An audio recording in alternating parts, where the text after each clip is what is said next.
Hey mensen, top dat jullie weer kijken. Alweer een hele tijd geleden hebben jullie gezien dat wij een type 69 2 tank hebben gekocht. Die nog van Saddam Hussein is geweest en die nog heeft gediend tijdens de Golfoorlog. Wij hebben het ding gekocht om te restaureren. We zijn begonnen met het eraf halen van de koepel en daarna het kanon eruit. Ja, dat heeft allemaal een hele tijd geduurd voordat die papieren eindelijk in orde waren. Maar nu is het zover en we gaan hem vandaag terugplaatsen. Ik heb al het een en ander voorbereid. Zo heb ik een paar hele zware scharnieren gemaakt die we gaan gebruiken om de koepel voorover te kantelen. Want het kanon wordt namelijk langs de achterkant erin gemonteerd. Ook heb ik een paar steunen gemaakt waar de koepel op kan staan. En ook een extra hijsbalk waar we het kanon mee kunnen takelen. Oké, laten we het gaan doen. Ja, komt-ie.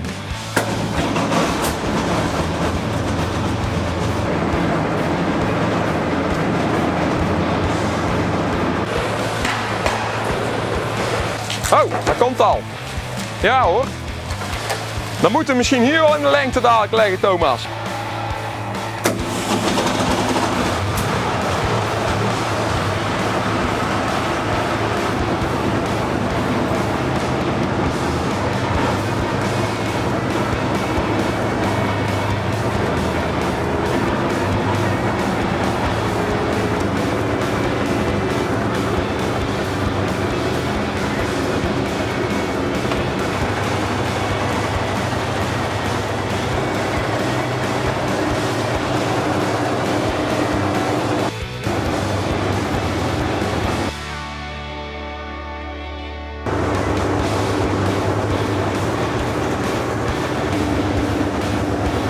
Laten zakken.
Ja, dat komt goed, dat komt goed.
Allemaal gelukt en nog binnen de tijd ook, ondanks alle hindernissen.